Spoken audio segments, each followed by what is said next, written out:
So the relation shown in the graph has what kind of domain? So domain is the possible x's, and the x's start here at 1 with a closed circle, and they go on to positive infinity.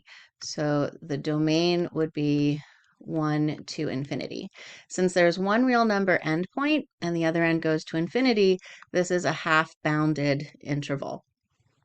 Okay, an unbounded interval would be negative infinity to positive infinity. And that would be the interval for the range, right? This is the domain. If we were looking for the range of this function, because it goes up and down, all possible y values are included in the range. And negative infinity to positive infinity, that is the unbounded interval. Okay, then for the type of data, right, discrete data is when you have a scatter plot.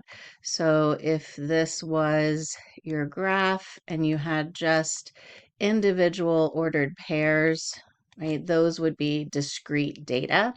What we have in this graph is a continuous set of data because we can trace it. It includes fractions and decimals, where the scatter plot is just individual data points, and those are called discrete.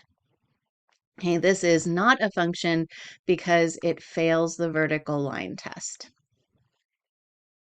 Okay, in this problem, we want to match each graph with its domain, and domain, recall, is all the possible x's. So in this first graph, because the ends of the graph are headed forever to the left and right, the domain of this function is all real numbers, negative infinity to positive infinity. And another way to write that unbounded interval is with a capital R that has a double front here, and that's this one. So this would be, this capital R would be graph number 1. Okay, then looking at graph number 2, we've got a real number endpoint here at x equals 1, and that's not got an open circle, so we assume that it's closed. And then our x's head off to positive infinity.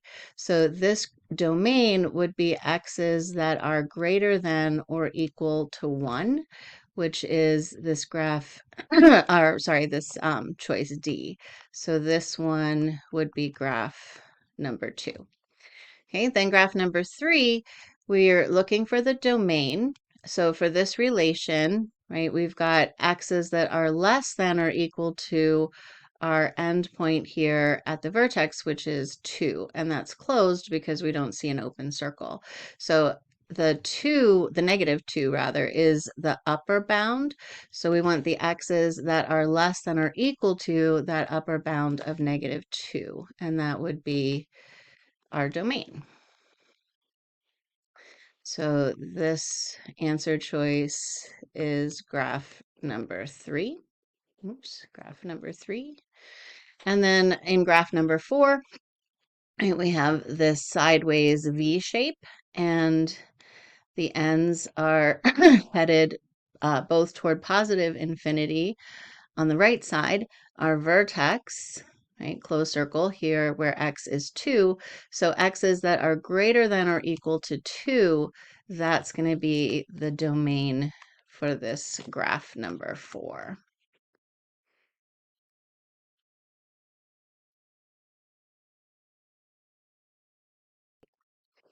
Okay, so in this graph, we have the domain x's that are strictly greater than negative 2 because of the open circle.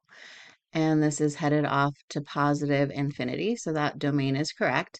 But the range x's that, or sorry, y's that are greater than equal to 3, the y values have an upper bound of 3, and then they're heading down. See how this graph comes down, down, down, down, down, down, down. So our y values for the range include things like negative 10, negative 2, positive 1, and they max out at this positive 3.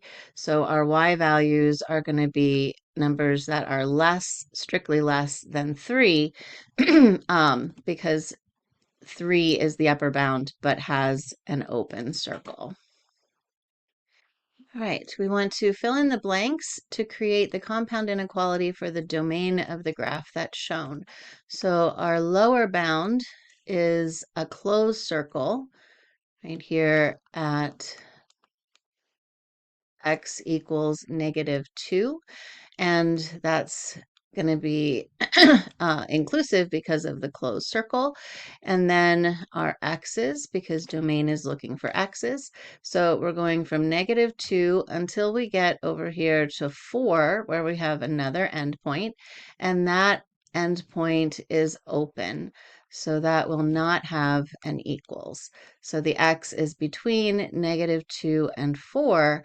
It includes the -2 because it's closed on the lower bound, but does not include the 4 because it's open on the upper bound.